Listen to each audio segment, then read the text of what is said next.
Jimmy Smith will tell you it's time for Bay Area baseball, past, present, and future. We're back. Bay Area baseball, past, present, and future. The host, Timmy Haller. How are you, Tim? Hey, top of the afternoon, evening to you, Ralph. Everything's good. How are you today? Here's our guest, Mr. Bruce McGowan. Am I right? Whoop, Bruce? I heard, Hello. Hello. Yes, I guess we're supposed to have a guest, right, Ralph? Bruce McGowan's going to join us shortly. Bruce McGowan, who is a Bay Area broadcaster of considerable repute and even more repute as a human being, one of the finest friends I've had on Facebook. He really has a heart of gold, and I wanted to have him on for two reasons. We haven't paid any homage. This is our fifth show together, and I want to pay some homage to the A's. We're Bay Area baseball, past, present, and future. And naturally, Timmy, son of Tom Haller, nephew of Bill Haller, giant clubhouse kid. We've done a lot of Giants talk, and I want to spend a little time on the A's. I want to talk about days gone by. They weren't always mediocre. They are mediocre. We're talking off the air a little bit. I don't see very much hope for a good year unless the results of the Donaldson trade come up.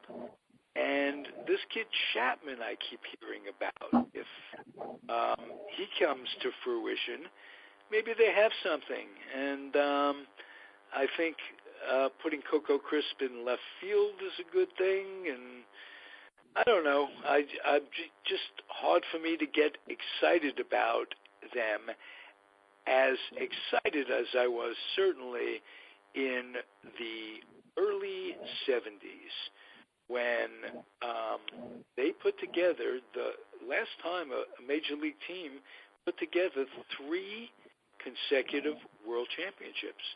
Yeah, they were fantastic, Ralph. They really were, and they had legendary characters on that club, too. And let's not forget, the A's, they're a little bit behind the 8 ball, not just from a personnel standpoint. I'm talking their players, but they're in a situation right now where their venue is highly questionable.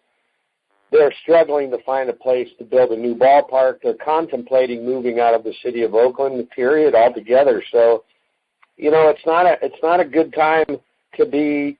They're going to take some lumps, but I think one day the Oakland A's will be they'll be a force to be reckoned with again one day.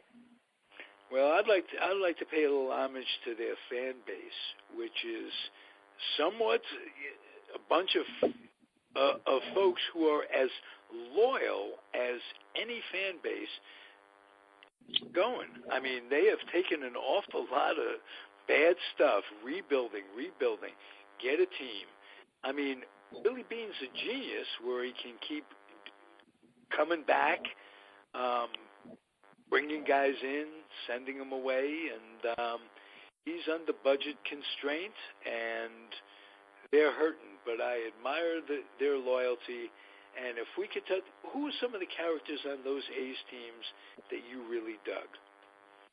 Oh, the guys that come to mind almost immediately are guys like Sal Bando and Campy Campaneris and Joe Rudy. Those guys were scrappers. You talk about blue-collar players. Those guys were, just they weren't the most talented bunch, but again, here I underscore the emphasis of team, and then of course the personality of a Reggie Jackson and their management. It changed over. I think it changed initially. It was Dick Williams, or no? Was he later? But we had Alvin Dark, Alvin, and then Billy Martin, and but there were some changes there as far as management was concerned as well, and they continued to win. Billy Martin came in the 80s with Billy Ball, but in those 3 years, actually it was 5 years, where they were, I think, even in the last year, 75, where if Finley had paid a little bit more attention, they might have acquired McCovey and Fairley a little earlier, and they could have had 5 in a row, or 4 in a row at that point. You mentioned 3 guys: Bando, Campaneris, and Joe Rudy. They were so terrifically solid. Campaneris was a really, really good ball player.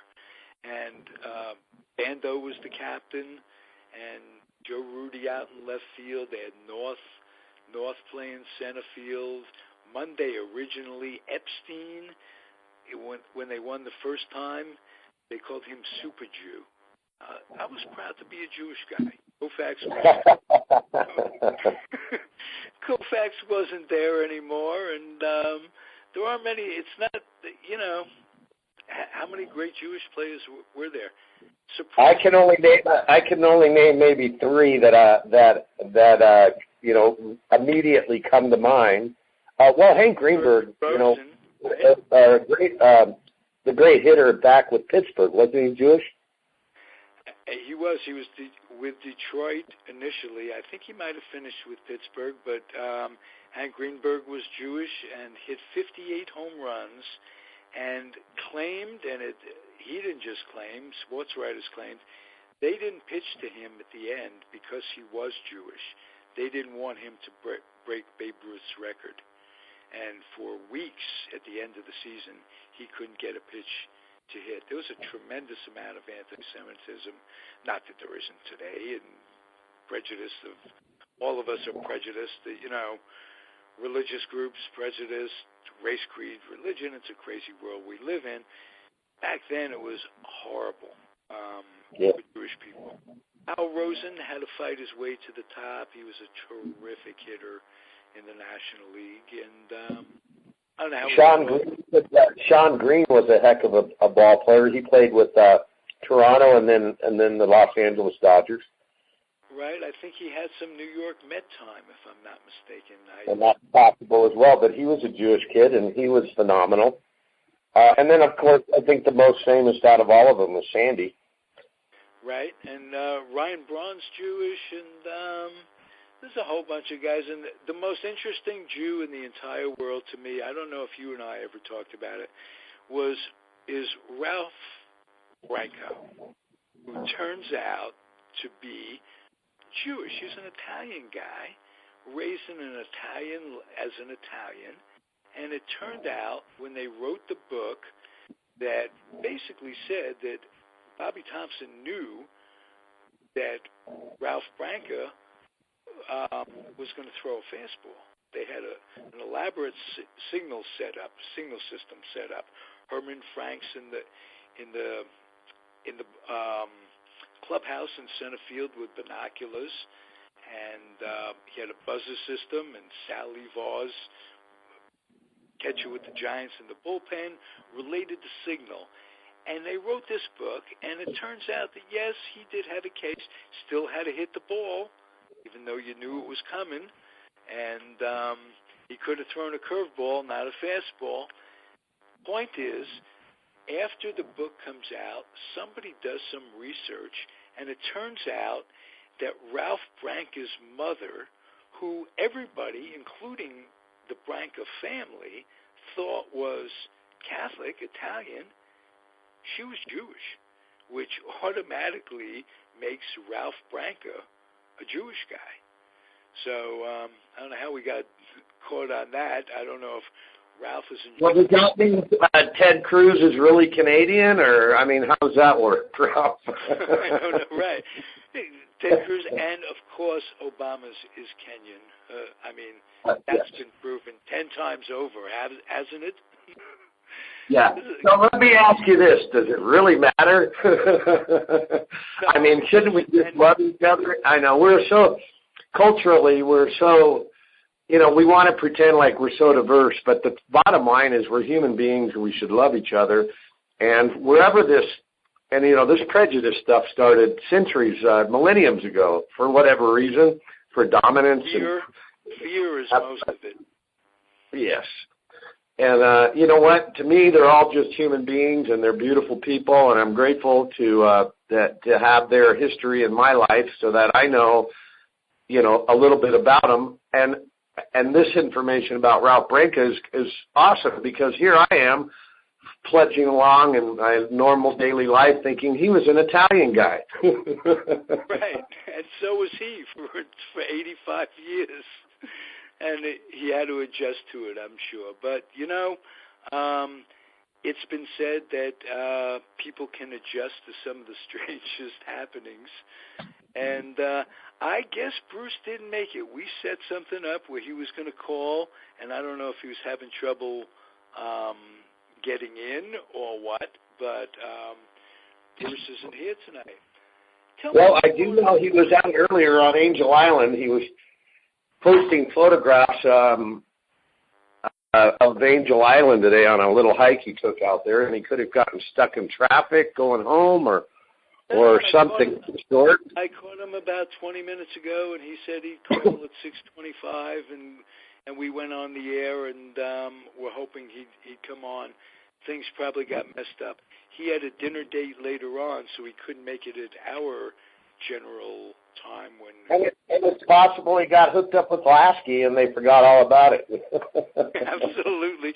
So he'll be here next week, and maybe Lasky will be back, too. He was terrific, wasn't he? That was a great show. Bill is such a down-to-earth guy. There's nothing, he's just one of the nicest people you'll ever meet. Really is. He's very engaging, and I love Bill Lasky. I love his company. I could hang out with Bill Lasky all day long, just like my ex-wife liked to shop all day long. Right. I think that's a Tommy Lasorda line. But, no, I don't know whose that was, but we'll give Timmy Haller credit for bringing it. I think it was Lasorda, but, he's got a piece of spaghetti sticking on his chin somewhere. So yes, he does. More than a piece. Yes. A very interesting guy in many respects. Did you get to know him in L.A.?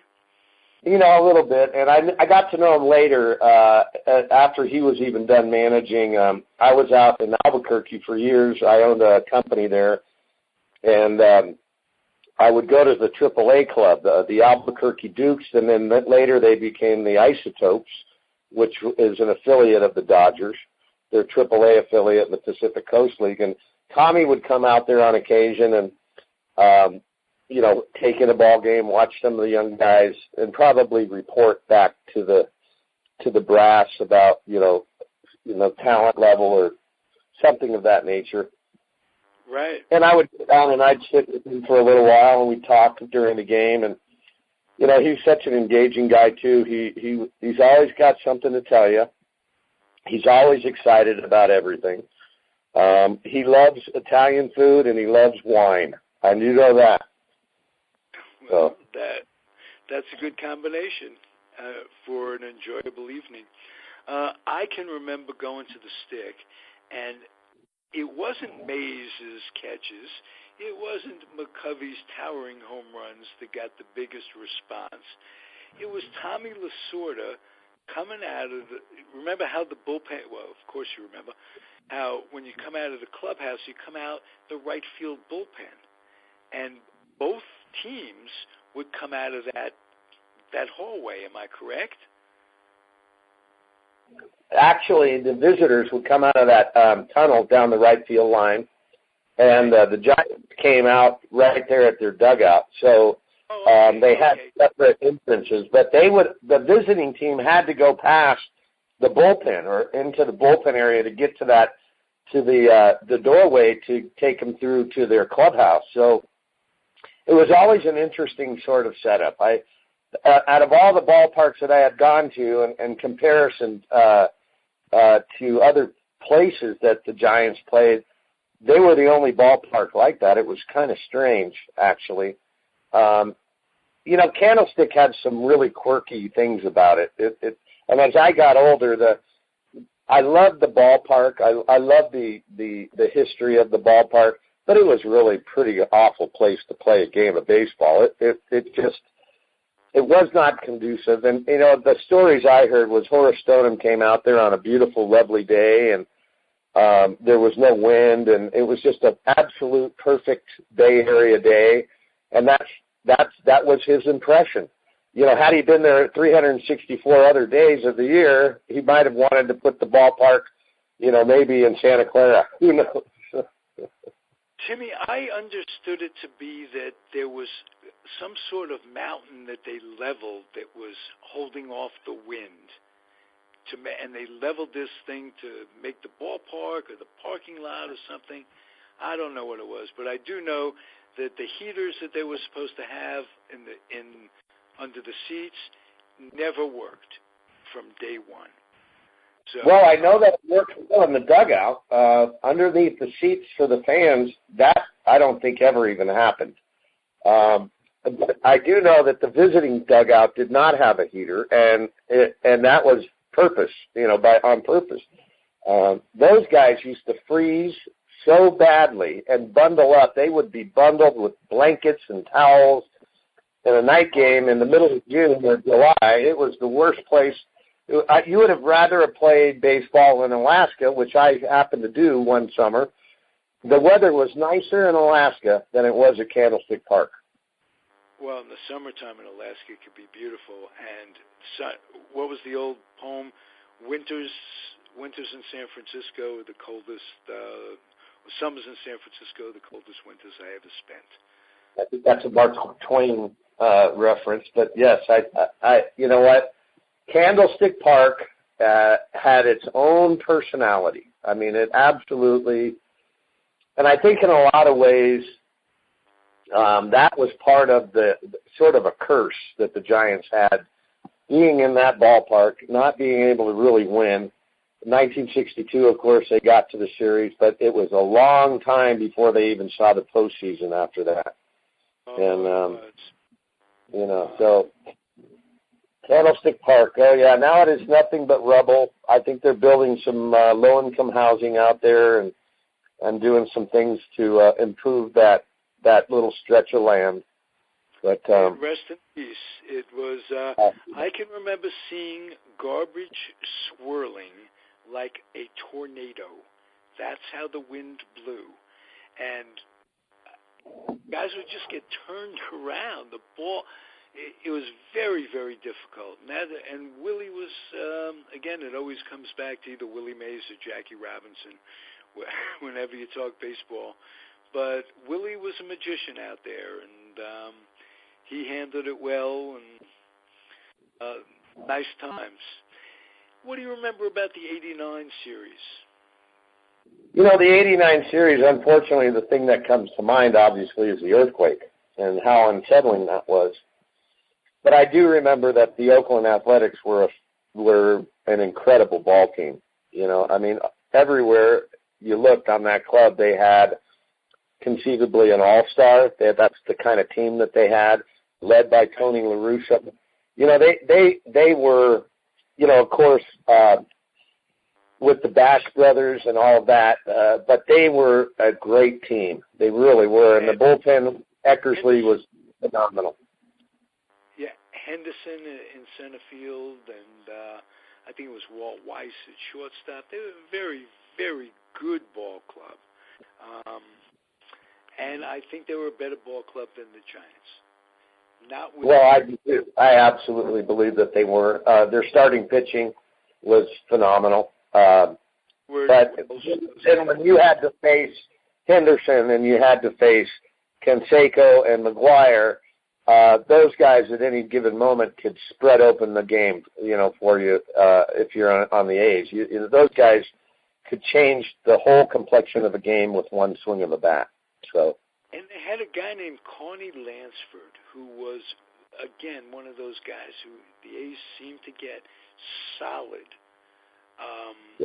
Really good hitter and great defensive third baseman. Man, he could really pick it over there at third. Absolutely. So that left side of the infield was as good as you get. Good team, real good team. Very good. And just in talking about the Oakland A's and a little bit of their downtime, if you will, right now, I still think that they have a nucleus of really good young talent, kids that are in the minor leagues. They're developing some of these kids they've gotten in deals like the Donaldson trade, et cetera. The one thing I think that's really kind of hurting them is that they don't really know where they're going to play. And the ballpark they're playing in now is so substandard. It's just so, it's so outdated. And it's, I don't know if I were the situation of building a new ballpark. There was at this point I don't. I paid a little attention in the off season, and they talked about they were waiting for this class action thing or whatever it is called with the Santa Clara fan base, the San Jose fan base, and getting blocked from doing anything down in South Bay area. I know that they've traveled to San Antonio to look at plausible places there. And, of course, the talk about the handful of different places they could build a ballpark in Oakland. But, unfortunately, I believe it's a lot of politics, and it's about who's going to get, their pockets padded with as much, cash as possible. And who hurts from this is the fan base and the players, because the guys want to come out to a ballpark. They want to play the game that they love in a facility that's, state of the art, and they want to have, 25, 30,000 fans a night come out and root them on. So, that's only fair, really. With free agency, it's almost expected. And if I just read something today, Strasburg, to tell you how fast things go and how free agency has made such a difference, Strasburg's in his last year. He could be a free agent after this. Seems like yesterday when they were coddling him along. Free agency has changed everything. In your dad's day, totally different. I mean, no free agency back then, and a lot of guys had year-to-year contracts as well, right. And so there wasn't anywhere near the job security or any financial security when guys were playing back in my dad's era. So it's the complexion of the game financially is completely different now. Majority of the money comes from advertising dollars. I would have to say that at least more than 50% of the money comes from TV revenue. And how do they get that money? Well, they sell advertising. So if a large cable company or a large cable carrier comes in and they want to purchase a block of 10 seasons, they project how much they're going to sell advertising for, and that's what's going to finance the majority of the payroll for these ball players, because as even if you pack the house and you sell a lot of hot dogs and souvenirs, that money is minuscule compared to the dollars that these players are making today. So they need these contracts with these big TV companies that are selling advertising for umpteen dollars. There's a huge problem down here in Southern California with the Dodgers and Time Warner Cable. And, the Dodgers have very few games that are on television. And that's awful for this area. You're talking about millions of people that aren't getting an opportunity to see their hometown baseball team.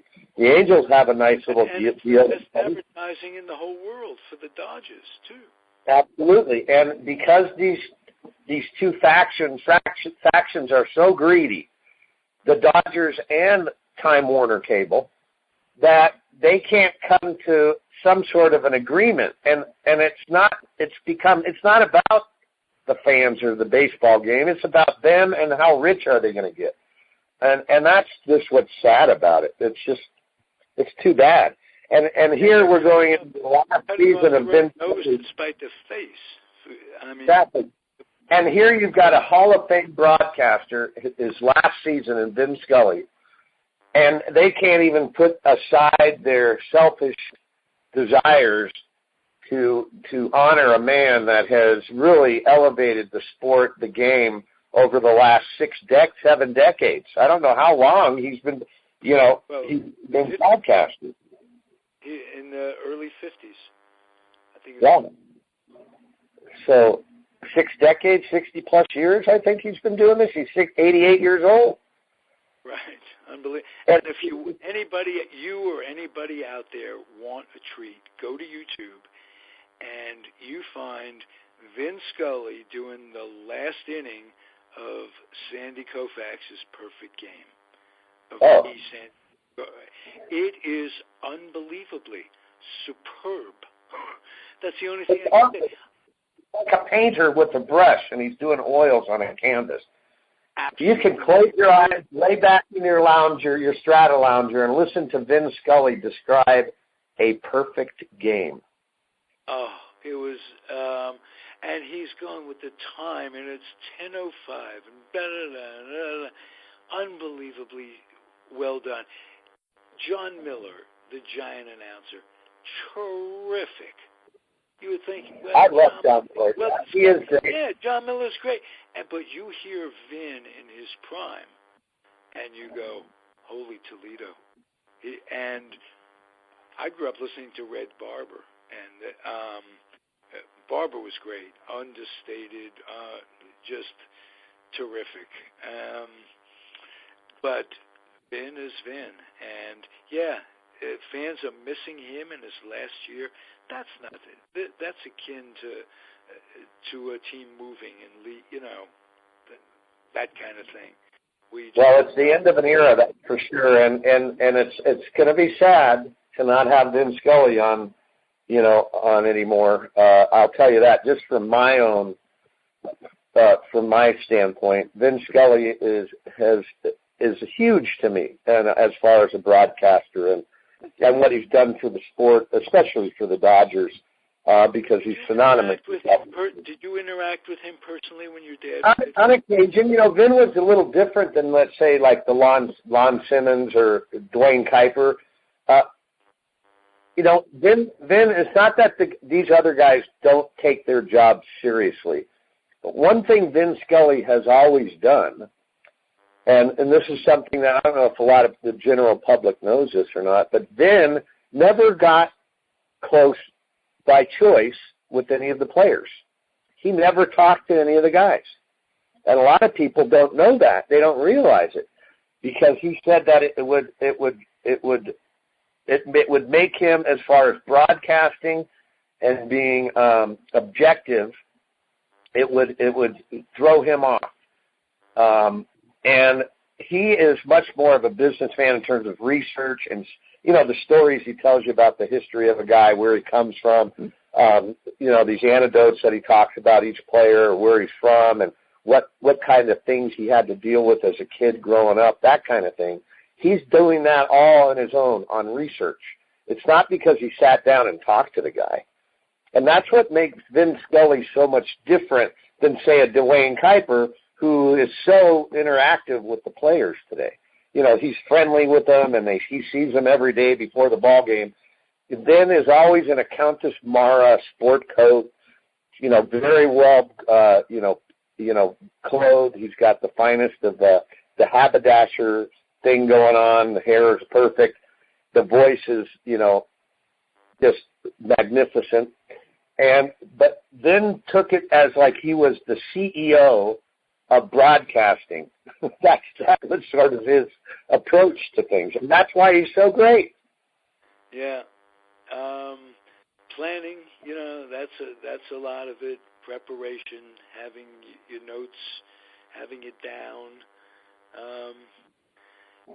So we're losing that in a way. But, the Giants, I've been listening a lot to Fleming on the Giants.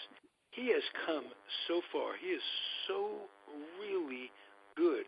There's like 4 guys that are just, all of them, tremendous.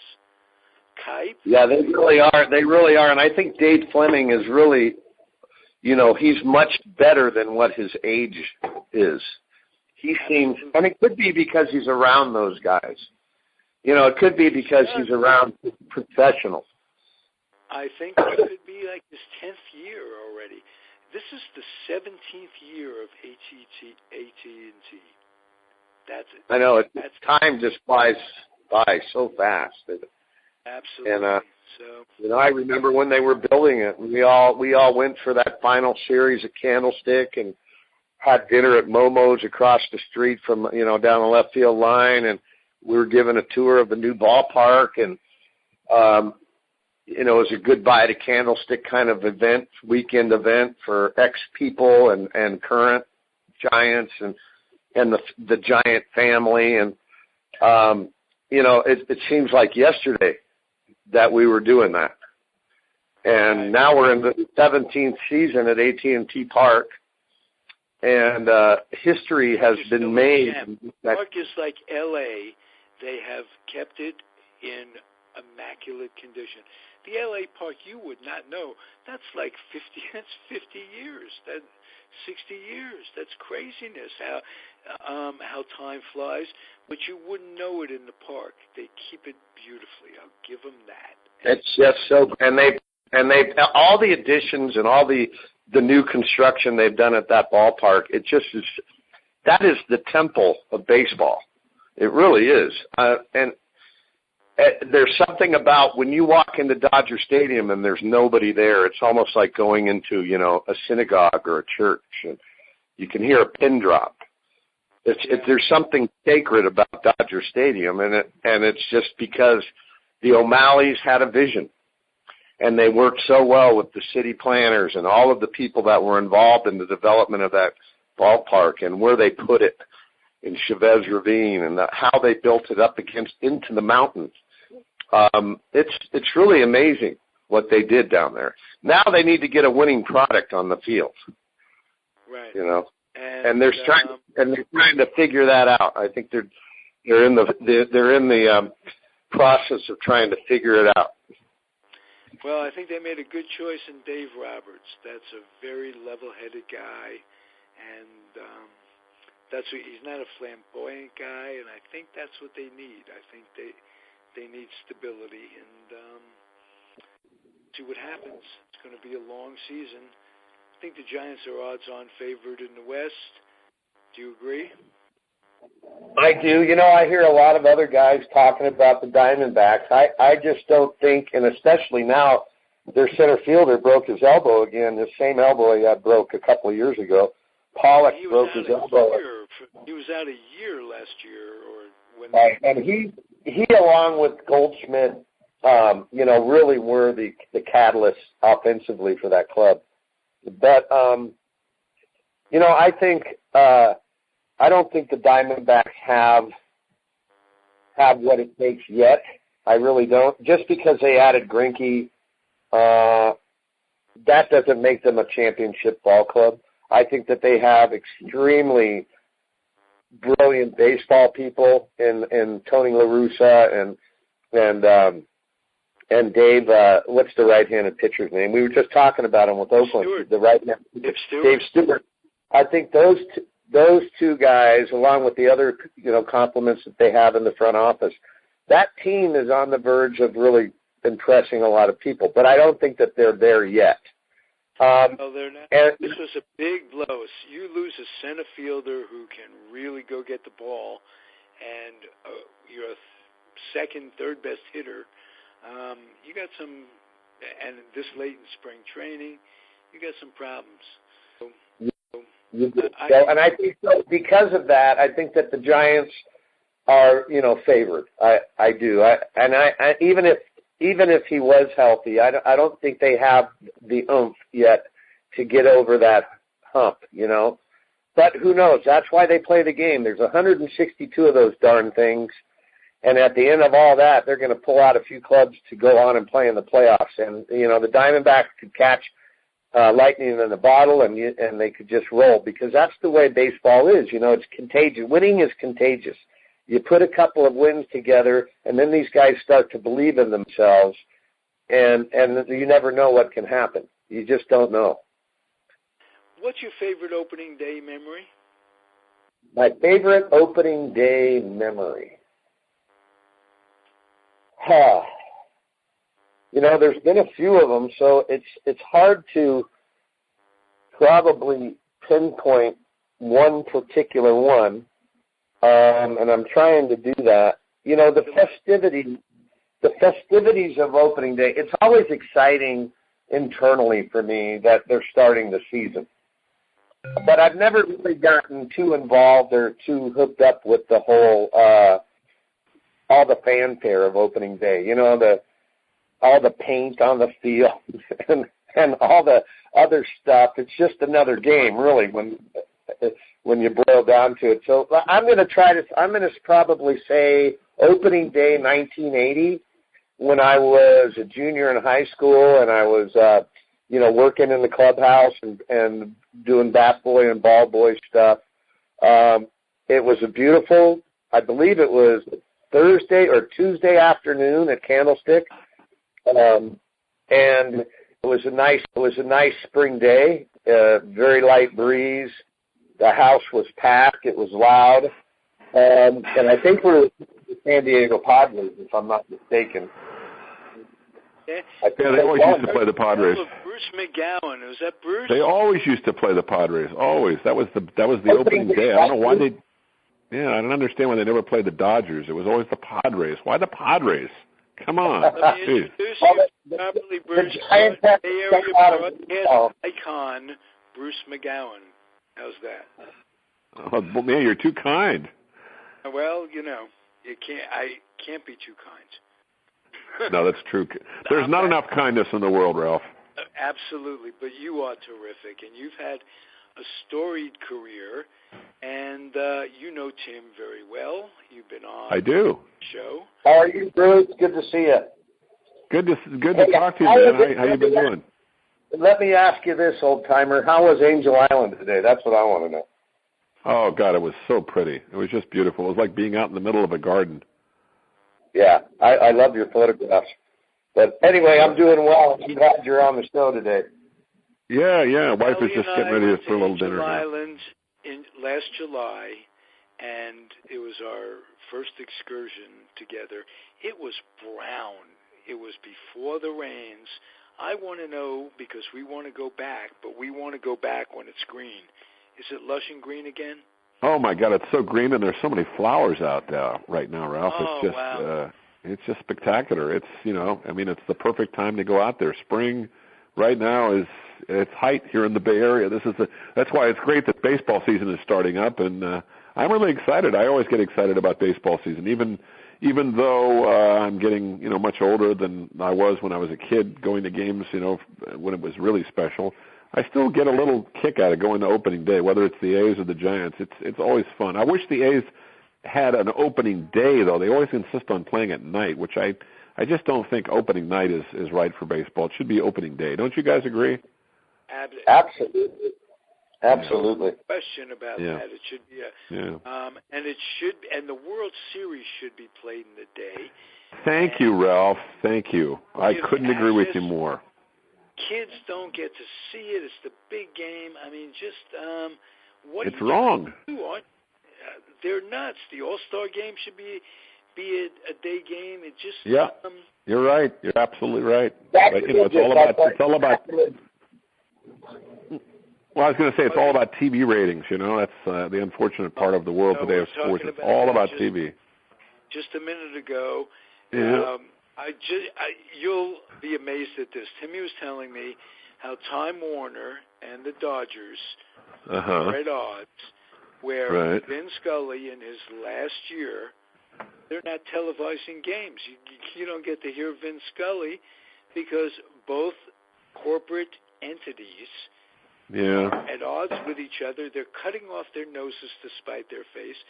They're missing out on baseball, baseball on TV, the best advertising in the world. And it's crazy making how this is. It's not just corporate stuff has changed everything. Our worlds are. It has. Sadly, Ralph, we sound like a bunch of old socialists, but you know something. There's a lot to be said for a guy that who believes in tradition and in the right things rather than just always having to cater and kowtow to the moneyed interests. I don't know. I sound like an old fuddy-duddy here, but that really surprised me. Sports are our candy store. They are. And I'm tired of eating candy that has artificial flavors. I want the real stuff, Right. Well, I like to use sports as a way to get away from the thinking. If you want to compare corporate injustice, you go to the pharmaceutical companies, and they have drugs on patent that can cure people that they $1,000 a month for your drugs or whatever, or a week or whatever. Otherwise, you die. Where they can just make it. Take the patent away. I think. I don't know what to say. I don't know if the government can go in and say, "Hey, listen, in the best interest of the world, we're going to rescind these patents, and we're going to make these drugs available to people." It's very sad. Well, Ralph, that's why you and I and Tim love to talk about sports, because it is the toy department, and it kind of diverts us from all the nonsense. When business becomes mixed with it, you have no escape. Where are you going to escape? Other than to play old simulation games of baseball. Your dad hit a home run for me before today in the 62 Giants in my league, Tim. It's funny you guys are talking about this whole big business thing, and I'll share a story with you. Back in 1973, Dad bought a brand new Cadillac, and it was huge. It was a boat, and he pulled it right off of the showroom floor in Burlingame, the Cadillac dealer in Burlingame. And he brought it home, and it had a full tank of gas. And he was at the time in '73. That was his first year out of baseball, and he was an insurance agent or whatever. And whatever he did, he sold insurance.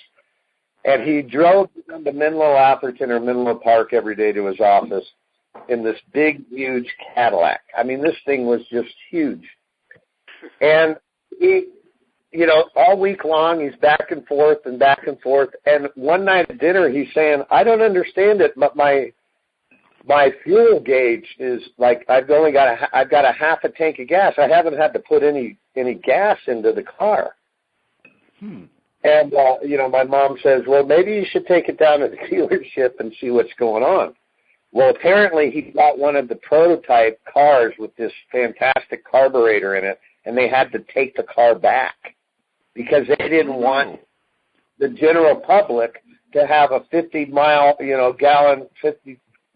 gallon vehicle, especially this huge tuna boat, getting 50 miles to the gallon. It was just a prototype kind of a research kind of thing, and it somehow got out into the general public, and they had to take the car back. They made him give it back? Couldn't he just the development? I was going to say, couldn't he just say, "I want the car to myself, and screw you guys, I'm going to keep it"? They took it from him, and so he got another one that got 6 miles to the gallon. And then how did they take it back from him if he bought it though? Yeah, well, they it was like top secret.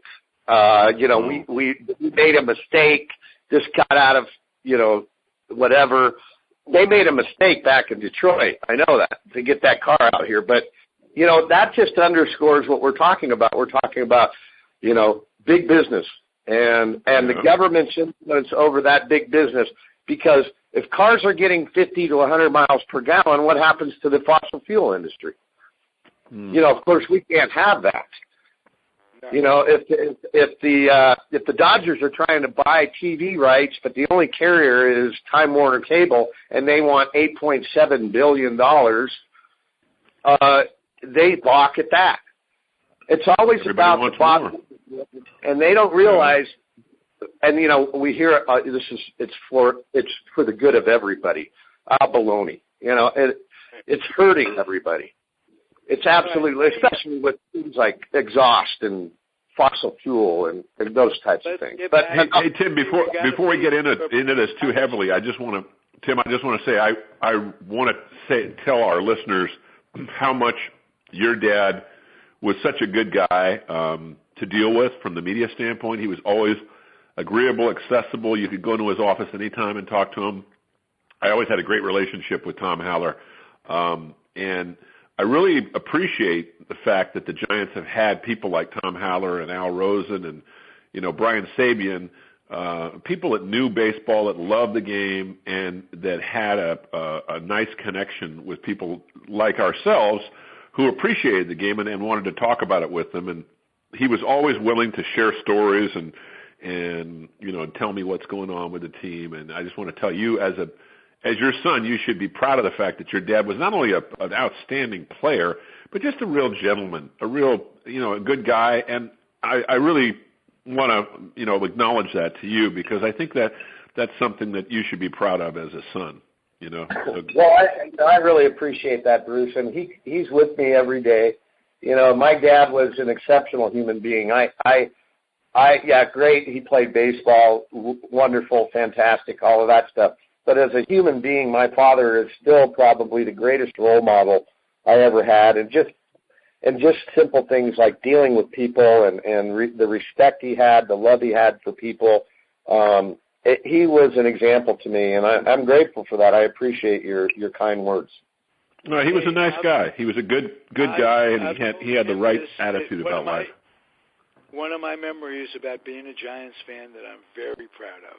A lot of things I'm not so proud of, being a Giant fan or an apologist all these years, really,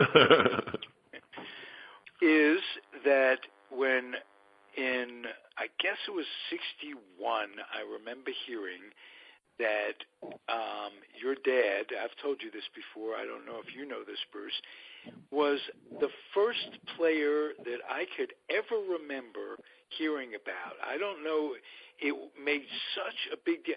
He gave back his scholarship money to the University of Illinois. He just, whatever it was, he said, well, I'm a pro now, I'm going to give back money. Well, others have done that since. He's the first one I ever heard of doing that. Wow. Wow. That's amazing. I never heard that story. That's a great story. And it's true. That's just the kind of guy that he was. And he came from very meager beginnings, and he always had sort of a heart for those that didn't have. He was always there for people that were in need too. And I guess that's probably why I'm involved in the work that I'm involved in. I'm of service. I'm a minister, and I work with. I'm a counselor for drug and alcohol, substance abuse people, and it's just a service. It's providing for those that don't really have the wherewithal or the means to take really good care of themselves, and they get caught up in this lifestyle. But those are just simple things. I've never really been driven by the almighty dollar, which I'm grateful for. I'm provided for. God's good to me. I don't have anything to complain about, and I think a lot of that is because of what was instilled in me, from my father. So, yeah, we're all lucky. I'll tell you, I'm not a religious man in the traditional sense, but every day I say a little thank you for not only good health and having a fun career, which has taken me to a lot of sports events and introduced me to a lot of players, but more importantly, having a wonderful wife, a beautiful daughter, great in-laws, a great sister, a great family, a great community, and just a lot of good friends who have been there for me, and I always feel like if ever there was a time where I ran into some trouble or had a little setback or had some things that went wrong, I could always depend on these people, and because they've been here for me during some tough times, but they haven't been, there haven't been that many tough times for me. I've been very lucky. So, but I know because I feel the same way about them. You know, if they had any problems, that I'd be the first one to step in and give them a hand. And that's what community is all about. I mean, I don't want to get off on a tangent about this because I know we're talking about sports, but it's so important. I mean, that's the beauty of watching a team like the Golden State Warriors. You know, these guys really truly care about each other, and I think that's what we need in our world today is for people to give each other a little boost and a little positive feedback instead of all this negativity and cynicism that we hear so much. You know, I get on Facebook sometimes, and some of my friends, it doesn't matter whether they're conservative or liberal or whatever, they are so cynical, and I just feel sorry for them. You know, I think, God, how can you get to be so? We all get to be that way sometimes, but how can you get to be so negative? It's just, I don't know. Am I wrong, guys? Am I getting? No, I believe it's an inside job. There's a fine line between pragmatism and cynicism. Yeah. Well, but I also think it's an inside job. If you want to be happy, you can be happy. If you want to be miserable, you can be miserable. That's Boy, you're right about that, Tim. You're absolutely right about that. Yeah, I mean, and just right. kind of rebounding off of what you just said. You were out in you were in nature today. That's God's creation. I mean, if you can't appreciate the beauty of Angel Island on a Saturday afternoon, there's something wrong with you. You can't appreciate the teamwork of a team like the Golden State Warriors or the Giants over the last 6 years or so, and how they bond together and they have one mission. There's something wrong with you, and that's just, of course, opinion. That's just what I think. But I wanted to ask: are you going to cover, Bruce? Are you going to cover the Oakland A's this season at all? Are you going to work doing some of their stuff? Yeah, I'll definitely go out to some of their games. I'll probably go out, more to the Giants. I don't really have to be at the games like I used to back in the day when I was working at KNBR, where I was needing to be at the games to fulfill my obligations at the radio station. Now it's a situation where I really don't have to go to, I could literally go to no games and nobody would make any kind of a stink about it. But I like to go to the games just to be around the action, to watch the young players, to get a sense of what's going on. You get that when you watch television and listen to the radio, but you really get a lot more of it when you get out to the ballpark early, hang out in the clubhouse, talk to the manager, listen to the players, hang around the batting cage, and go upstairs and sit in the press room and have a little something to eat. There's a lifestyle and there's a whole atmosphere there that I think that you get sort of used to, and it becomes part of your routine. And I have been doing this for so many years, as you guys know, that it's hard to give that up entirely. My wife understands the fact that I have to go to my 35 or 40 games a year, and I've been going to probably half the Warrior games. I have to tell you a quick story. Last night I was all set to go to the Warriors-Celtics game, which I was really looking forward to. I had been to a game earlier in the week, and my wife looked at me and she said, "You're not going tonight, are you?" And I said, "Well, yeah, I plan to." And she goes, "But I want you to be home with me and Molly." And I thought, oh, geez, I can't leave my wife and daughter here. So I said, I'll tell you what. That's why I said, I'll tell you what. If you let me watch the game on TV, I will hang out with you. She goes, oh, that'd be great. So we all had dinner together, and then I went downstairs and watched the game. And that's why they lost. Yeah, and they lost. So I missed the one loss.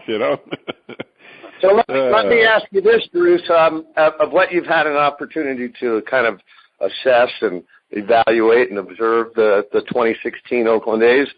Give me your impression of what you're looking at.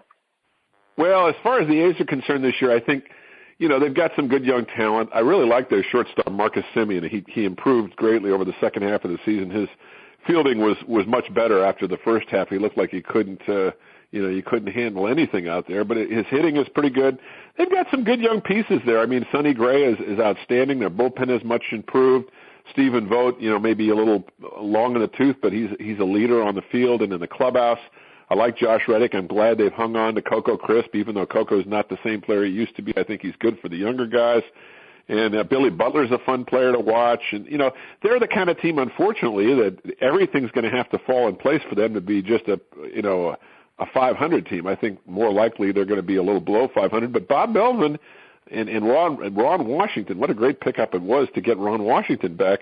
I mean, they have good leaders in that dugout. I like the makeup of that team, and you never can discount Billy Beane. He'll go out and make a trade. Yeah, sometimes it won't work out, but a lot of times it will, and he'll get the most out of what he's been given. So I wouldn't discount the A's entirely. I think they're going to make a little noise, but I'd be shocked if if they win the division. I just don't think it's in the cards for them this year. The Giants, on the other hand, have everything going for them. There's some questions about the age of some of their starting pitchers, and they're going through a little transition in the bullpen. They're not real deep in their everyday eight, but they've got that winning pedigree and that winning culture that you can't quantify. It's something that's a part of their organization, and I'd be shocked if they don't, at the very least, contend for a playoff berth this year. So I think it's going to be a lot of fun in the Bay Area just to watch these two teams of very different types of teams as usual, and to watch American and National League Baseball. I mean, we're singularly blessed here in the Bay Area outside of L.A. and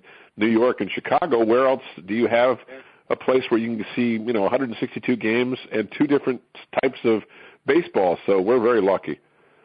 Well, and that being said, how big of a factor is it, in your opinion, that Oakland really doesn't have a venue for baseball? I mean, of course, they're playing in the Coliseum. They have a venue, but it is so outdated, and they're in this, this huge pinch right now of trying to find a place to build a new ballpark. Give me your input on that. Well, I'm kind of, it sounds funny to say this, but I am kind of sympathetic with their ownership. I know a lot of fans aren't, but I think their ownership has been, pretty patient with the East Bay. It's been a long time, and nothing has been done. On the other hand, what's the alternative? Baseball is not going to allow them to move anywhere. There's no place for them to move. There's no city for them to move to. So they're stuck in Oakland, and they're going to be there for however long it takes for them to build a new stadium. It hurts the franchise. I mean, let's face it, if the A's had a decent stadium to play in, they would probably be able to attract more free agents. They'd be able to spend more money, or they would be willing to spend more money. They could spend the money right now, but they just don't want to do that until they get a little more commitment from the East Bay. And I understand that to a degree. I think the media sometimes has been a little unfair with Lou Wolf and Fisher, but at the same time, these guys have been given a long, pass for many, many years. And again, a couple of years ago, they had a pretty good, overachieving team for 2 or 3 years there, and then they just kind of gave away everybody. But I don't know. I've got mixed feelings about the A's. It's such a strange. Their whole history in the Bay Area has been such a schizoid, experience.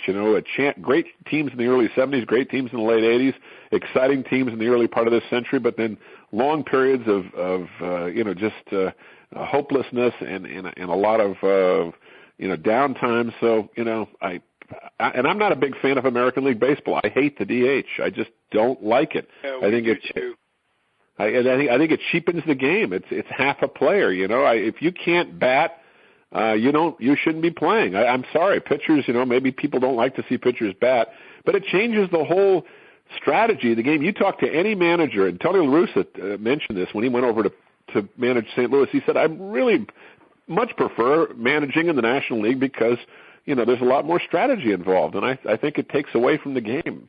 Your casual fan doesn't seem to be affected by it, but guys like you and me, the three of us, we're affected by it. We're the fans that are talking about the game and are keeping the game in the forefront, and we've sort of been overlooked, I think, which is unfortunate. Yeah, it is. Yeah, I understand one thing you said. You said there's no place for them to move.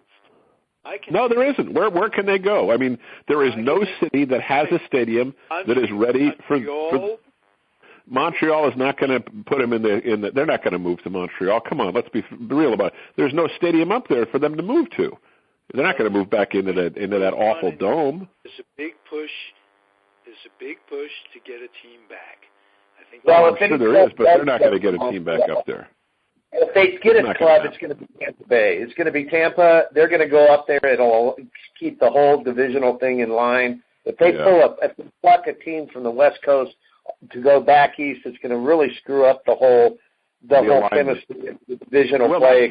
That's one of the reasons why the Giants' possible move to Tampa, there was a lot of talk about that. That never was going to happen, and I have that on very good authority because Major League owners and Major League front office people told me a couple of years after that we were never even considering moving the Giants there. They were using that simply as a threat to get a new ballpark built, and it worked. They got, eventually they got Pac-Bell, which is now AT&T Park, built, and look at the difference it's made. So the A's, if they could get a ballpark built somehow, some way, it might make a huge difference. But I just don't see them moving to Montreal. They're not going to move to Vancouver. They're not going to move to Portland, Oregon. They're not going to move to Sacramento. How about Las Vegas? How about Las Vegas? I don't think so. I think the only viable market for Oakland, and it's still suspect because it's smaller, is Sacramento. Can they draw 25,000? I don't know. Well, I've heard that mentioned, but my sources tell me that the Major League Baseball looks at Sacramento as the same way they look at Portland, Oregon, or Salt Lake City, or Albuquerque, New Mexico. They look at it as a AAA minor league town, and whether or not that's fair or not, that's the way it is. So I don't for the foreseeable future. That might be the only plausible place at this stage. We're talking about relocating, but do they still have the oomph to support a major league club? It's still a little bit of a cow town. Let's be honest about it. Well, to be honest with you, I think they would do very well in Sacramento. I think the fans in Sacramento would support them. The weather would be outstanding, and they could just expand Raley Field. But I just don't think it's going to happen, unfortunately. I say unfortunately for the A's. A's fans here in the Bay Area are happy it won't happen because there's a good, hardcore, solid group of fans here that will still support this team. And let's face it, they're still getting $25,000 a game, which isn't great, but it's not terrible. No, it isn't. It isn't. There's a lot of property out there. They can find a place. Yeah. Yeah. I love doing this show with you guys. This is so much fun. I'm having such a blast tonight. Thank you for having me on, Ralph. Good. Thank you for coming. This is just terrific. I want to interject one thing about the Giants' move or potential move back then to Toronto. This is something that Peter Golenbach told me, was that the thing that queered that deal was that Bill White was the president of the National League. And if you'll remember correctly, St. Louis and the Yankees both use St. Petersburg as their spring training. That's right. Place. And the abuse, the racial prejudice that the Cardinals, Curt Flood, Bob Gibson, Lou Brock, yep, Bill White took yep. at that time when they couldn't stay at the hotels in St. Petersburg. And this is in the 1960s. Absolutely. This is 100 years after slavery had been abolished. Come on. That you're absolutely right. Ralph, you're absolutely right about this. And Bill White, I'm quoting Golenbach, who lives in St. Petersburg. So he should know. He should know about what goes on there, and he should know, given what he's written and all this, and he has, from out of the words of Bill White, over my dead body will. That's right. No, he made it clear that he was never going to sanction or approve of a move of the Giants to Tampa, and it wasn't going to happen.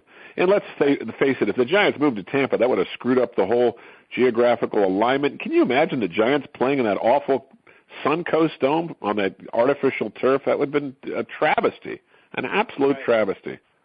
Thank God it didn't happen. They almost did move, though, to Toronto in 1976, Ralph. I don't know if you know that. I'm sure you know that story. Yes. They came very close to moving to Toronto in 76. That's a different story. And that was a lot more serious, and luckily that didn't happen either. Yeah, the Giants with all their history. Right, and then Major League Baseball had to come in and kind of bail them out a little bit when Bob Lurie and the cattle guy Bud Herseth. They bought the club in 76, and then they appointed Spec Richardson to be the general manager. He was an employee of Major League Baseball, but they appointed Spec to be the general manager at that time.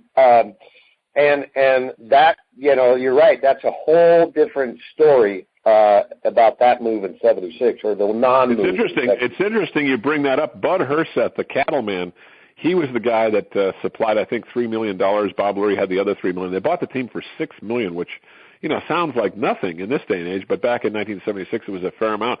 But Herseth, they got him at the last possible second. They had 24 hours to get a buyer, or the deal was going to fall through. And Herseth was a friend of a friend of a friend, and somehow he knew nothing about baseball, wasn't interested in baseball, but somebody said, hey, it'll be a good, tax write-off for you, and he did it, and then, of course, he sold his share to Bob Lurie the next year, and it's an interesting story, though. Yeah, you talk to Bob Lurie about Bud Herseth sometimes, and Bob will laugh about it and tell you some stories about the guy, because he was a piece of work, that Bud Herseth. I'm curious about Bob Lurie's dad, who had all the money in California. Oh, Lou, you're talking about Big Lou. Right. Wow. Yeah. It was interesting. I was on a bus with Bob Lurie coming back from the airport after he flew back from Phoenix. I went down to Phoenix to cover the decision whether or not the Giants were going to move to and be sold to interest and move to Tampa, and they decided not to. And I remember on the flight home, Bob Lurie was sitting in front of me, and on the bus going to our rental cars, I asked him. I said, "What do you think of this, man? Are you happy? Because he got $90 million for the team, and the team stayed in San Francisco, and he ended up looking like he wasn't a jerk." And he goes, "Bruce, I am so relieved that they're not moving." He says, "I never wanted this to happen." He says, "I'm so happy that Peter McGowan and his group came along. I am just so relieved." And it was, it turned out to be the best thing that ever happened to the Giants. Absolutely.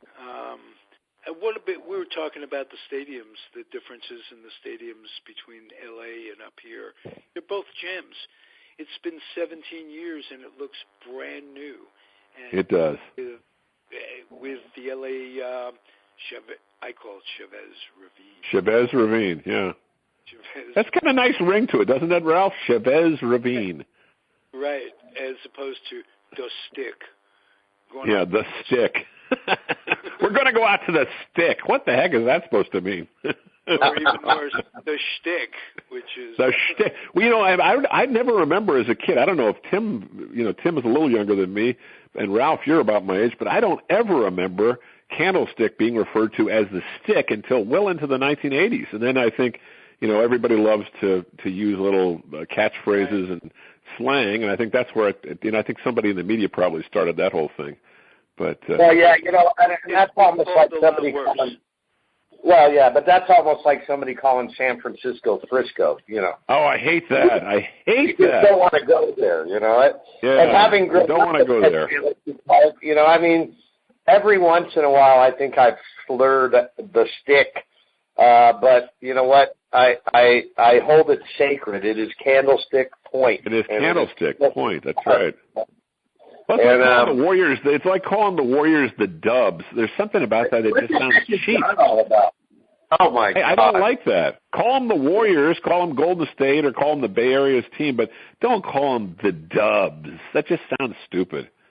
Yeah, it's that gangster mentality. When they had the uniforms that said the city on it. I love that. There was nothing better than that. They've had many uniforms over the years. Nothing better than that. The city. Nothing. I remember Dad took me down to the Cow Palace, and we'd watch him play down in the Cow Palace back with, Nate Thurmond and those great. Oh my God! Barry and Alvin Addles and. The first game, guys, I ever went to at the Cow Palace. My dad took me to a playoff game there in 1967. Rick Barry was a young player. Nate Thurmond was a veteran. Tom Meschery. Al Addles, you mentioned his name, Ralph, and guys like Fred Hetzel, and the Warriors won. They beat the St. Louis Hawks in a conference championship playoff game, and that was a team that had Zelmo Beatty and Bill Bridges and Lou Hudson and Lenny Wilkins and Jumpin' Joe Caldwell. They beat them 143 to 137. It was the highest scoring up to that point, the highest scoring playoff game in the history of the NBA. And I didn't know this until just a few years ago when I read about it. They were talking about different games, high-scoring games. I go, oh, my God, that was the first NBA game I ever went to. How about that? Yeah. And the Cow Palace, what a venue. For crying out loud, the day before they had to be scooping up cow poop to get the floor down. And then when you get in there, it was the most bizarre. It was surreal. It was the lighting and everything. The court is out in the middle of the arena, and the seats were so far back from the floor. And it was one of the strangest venues I'd ever been to. And I was, my memories are just, I was just a little kid. So, I mean, I'm looking at this place and I'm thinking, wow, this is like an episode out of like Star Trek or something. This is science fiction. I didn't get it. Well, and the guys were, I didn't get it. Well, another neat thing about the Cow Palace was Franklin Muley went to Italy one year and brought back these enormous crystal chandeliers, hung them over the side of the court, and then put tables with white tablecloths. And on opening night, he would have black tie night, where all of the elite of San Francisco society would sit before the game during practice and have a full 3-course dinner served by waiters in black ties. And this became a tradition. This went on for like 6 or 7 years. It was really wild and of course you'd have people, would be smoking cigarettes and cigars, and there'd be this pall of gray smoke hanging over the rafters. It's like going to an AA meeting in 1985 is what it was like. It was like going to an alcoholic in 1985. And the thing that I remember the most about Franklin Muley was that hat. Oh, he wore that soccer hat. That was and that exemplified his personality. I mean, that was quite him. A character. Bill King loved Franklin Muley. Bill King always told me that Franklin Muley was the best guy to ever work for because Bill was a very intelligent but extremely volatile and sometimes emotional guy on the air. And one time he took umbrage with something that I think it was Mendy Rudolph did on the floor, and he threw his microphone down. He was wearing a head microphone, and he threw it down, and he screamed, "UMF!" And at Mendy Rudolph, and the crowd mic, which was sitting right next door to Bill, about 5 feet away, picked it up. So it went out over the air. So the commissioner of the NBA at the time, Walter Kennedy, found out about this and decided to fine Bill King $5,000. And Franklin said, "I'm paying for it.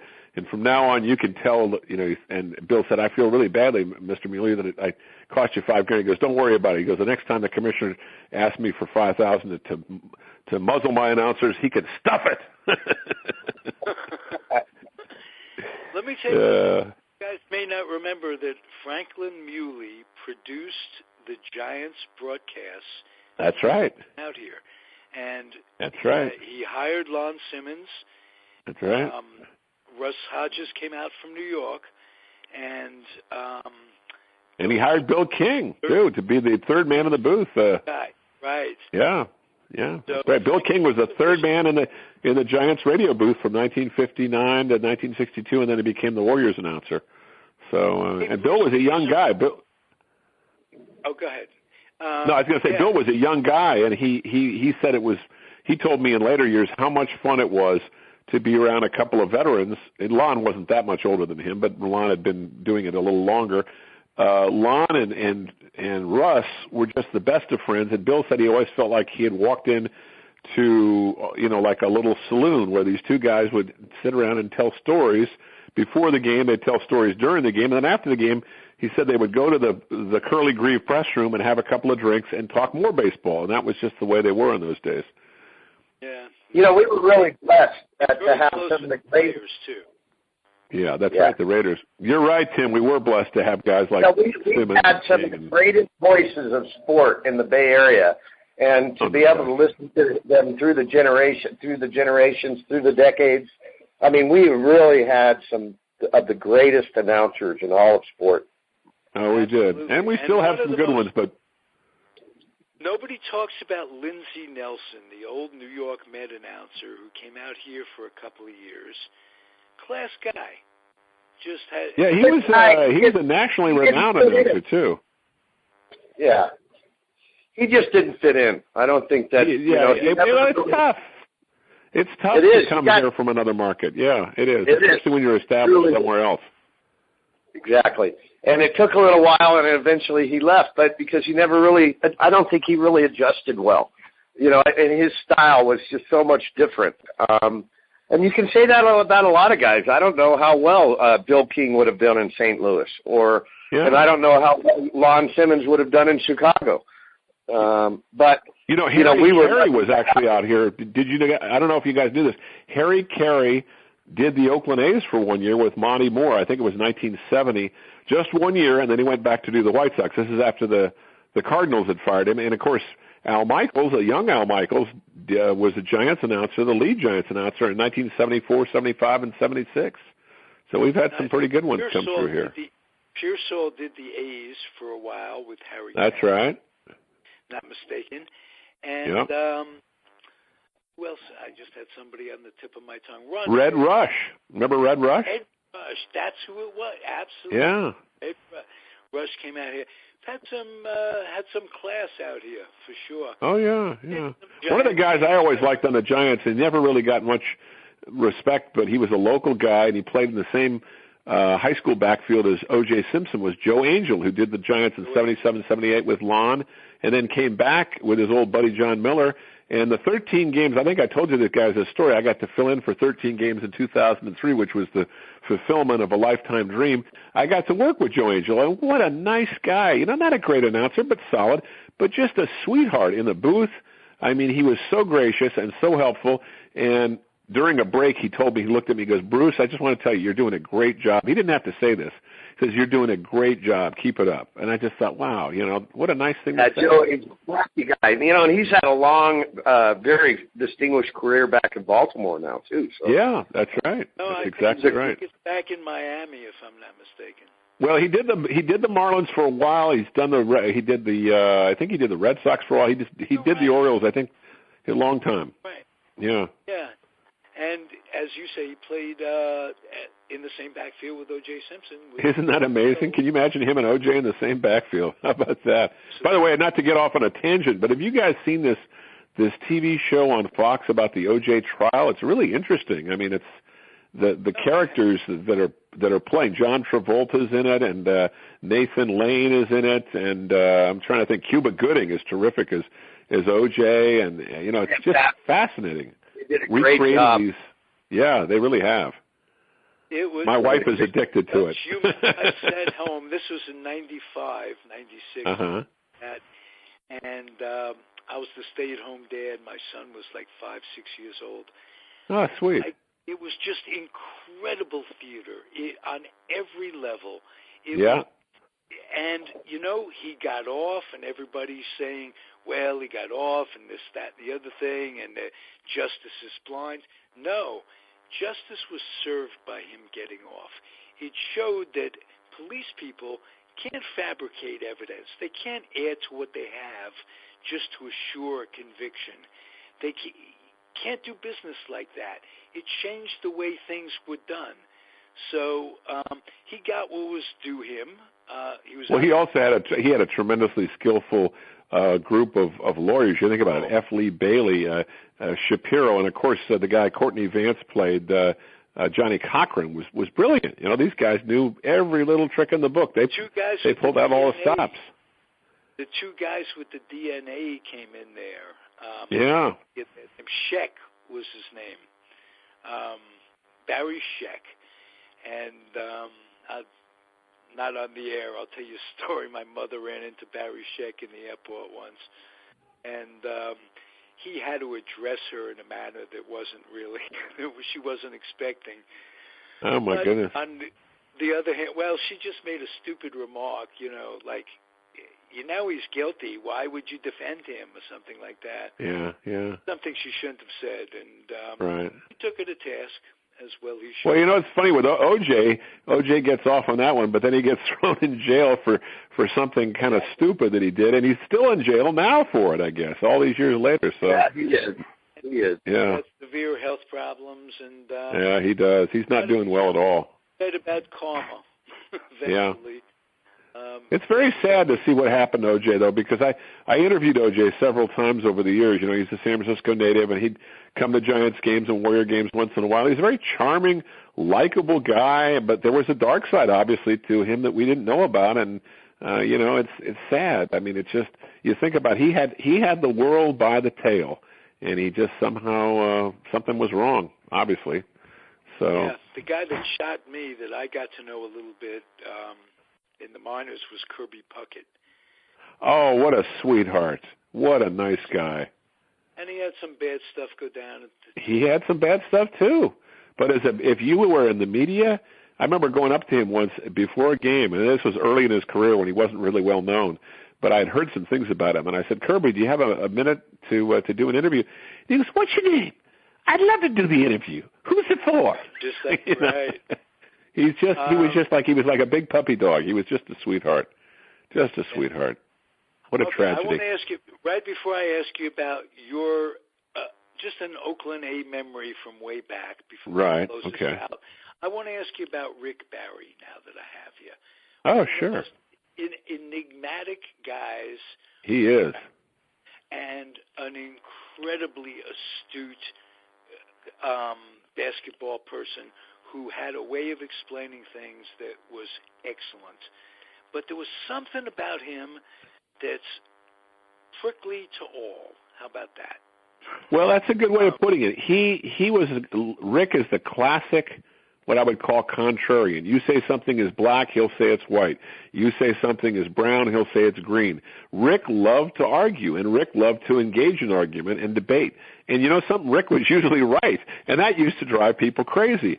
I worked with Rick for 6 years at KNBR, and I loved working with Rick because he was always very inclusive and supportive, and I traveled on the road with him sometimes, and he would pay for dinner and take you out and tell stories, and he had wonderful stories. This guy would have been a great coach, but he was blackballed for whatever reason because of his sometimes caustic behavior. He wasn't a bad guy. He never did anything terrible off the court. He never badmouthed anybody. He was great with the media, but unfortunately the powers that be in the NBA just didn't like him. And, of course, he got into trouble for saying something about Bill Russell, even though Russell didn't think it was that big a deal on the air, and that kind of precipitated his downfall with television as a commentator. I thought he was a terrific commentator. I loved working with the guy. I don't think there's anybody I've ever met, guys, who knew as much about the game, appreciated the history of the game, understood the ins and outs of the game as much as Rick Barry. And it's a shame today that this guy did not get as much involved as a coach, because I think he would have been a terrific coach, or as a front office person, or just as a talent evaluator.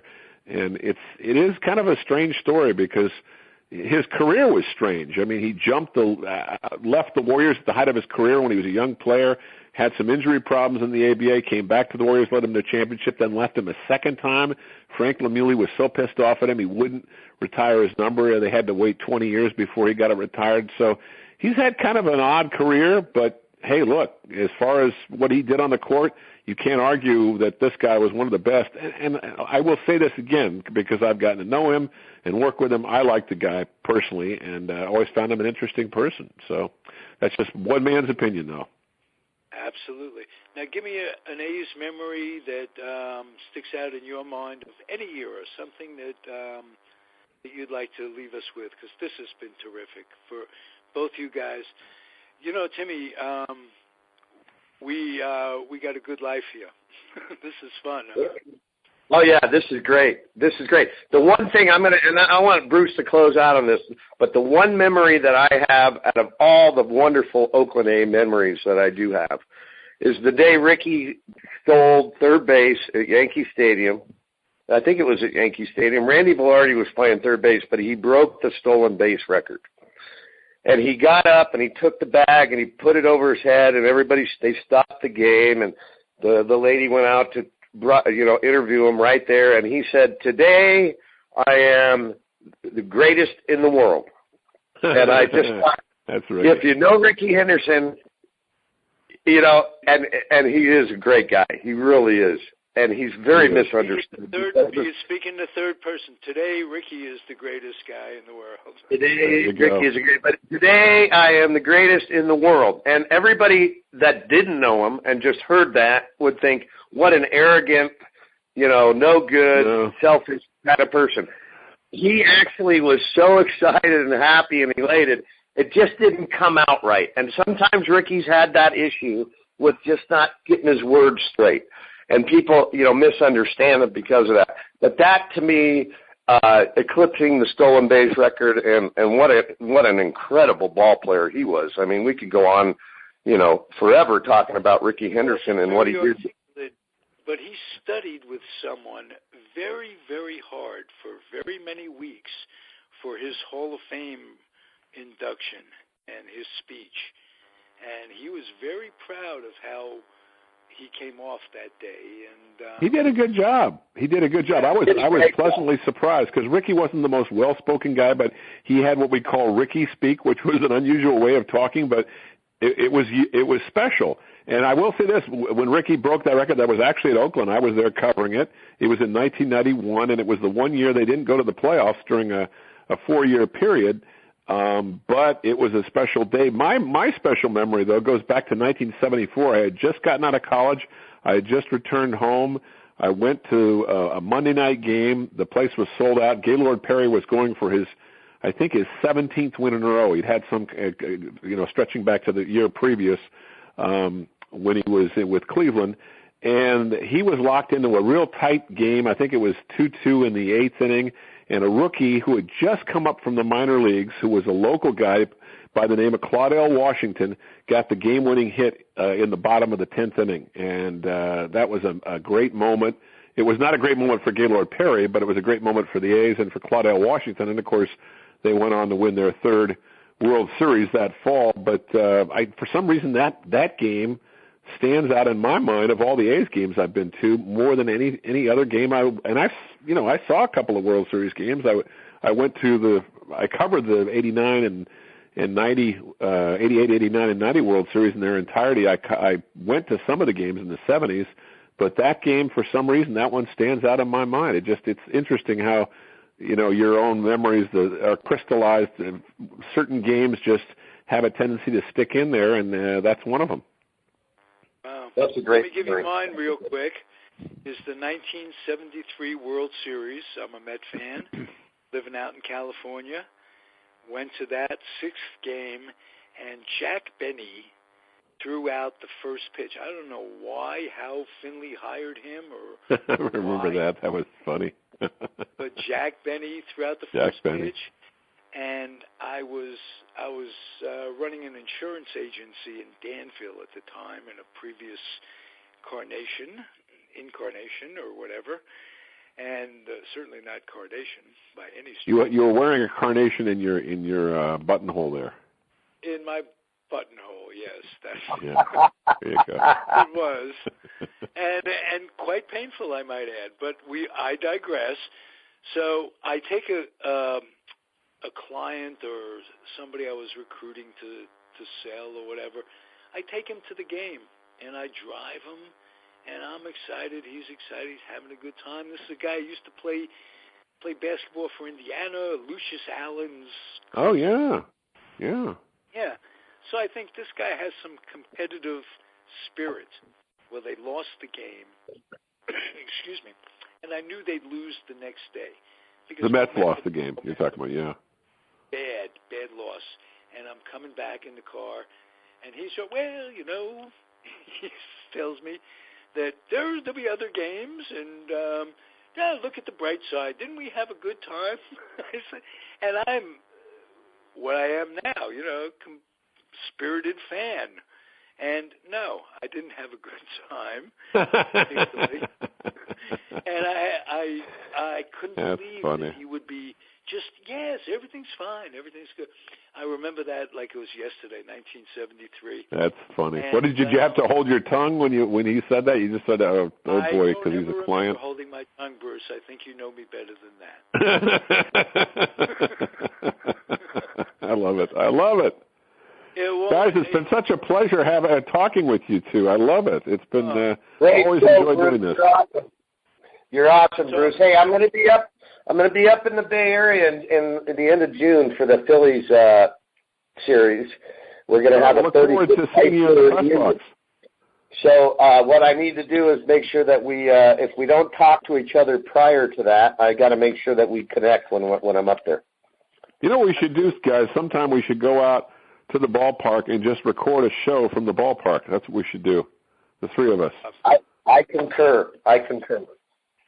Hey, keep coming back, Bruce.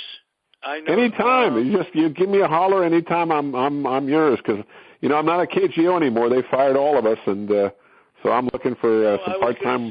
I think I might have even mentioned to you off the air how badly I feel for you. That anytime you lose a gig, you lose a gig. That's a bummer. Whatever it is. It happens. It happens in broadcasting. You just have to, roll with the punches, as they say. It's not the first time. It won't be the last. Are they changing the format completely? Is that the idea? They're just saving money. They're getting rid of a lot of very talented, qualified, hardworking news people to save money because it's a miserable company and they're a bunch of miserable cretins, basically. That's all I can say about it. Well, in the words of Leo DeRocher and millions of others, that sucks. Yeah, that's it, man. One thing about the three of us, we don't have any problem expressing ourselves.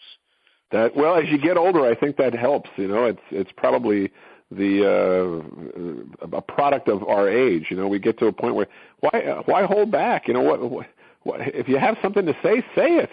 Be a little judicious and use a little diplomacy if it's going to be rough. But call a spade a spade. If you're working for a company that is not a good company and they treat you like they treat you like crap and throw you out the door, you have every right to call them a horse's rear end of a company. And so there you go.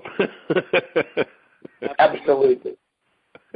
I'm going to end on a high note just to tell you that I'm very grateful for both of your friendships. Well, we're grateful for your friendship, Ralph. You're a good man. I always appreciate whenever I see your posting on Facebook, and that's how Ralph and I got to know each other, through Facebook. Always enjoy reading your musings and appreciate your contributions to my page, too. So you keep up the good work there, buddy. This is great for me. I can't begin to tell you. I've tried to express myself to Tim before how much I appreciate all of this. So we're lucky. We're blessed. Yeah, we're very blessed. Absolutely. Yeah. We got to go, and Timmy boy, we'll talk soon. Oh, yeah. Everybody be well. Keep that roller coaster of life going, everybody. Smooth it out. It's ups and downs. You got to be prepared for that. Don't let them see you sweat, all that stuff. Don't let them hornswaggle you. Yeah. And let us remember in a moment of silence. Yeah, we want to make watch your carnations, if you will. See you later. And also, due respect, take good care, everyone. Bye-bye. You too. All the best, guys. Take care. Right. Let me see if I can't turn it off. All right. Adios.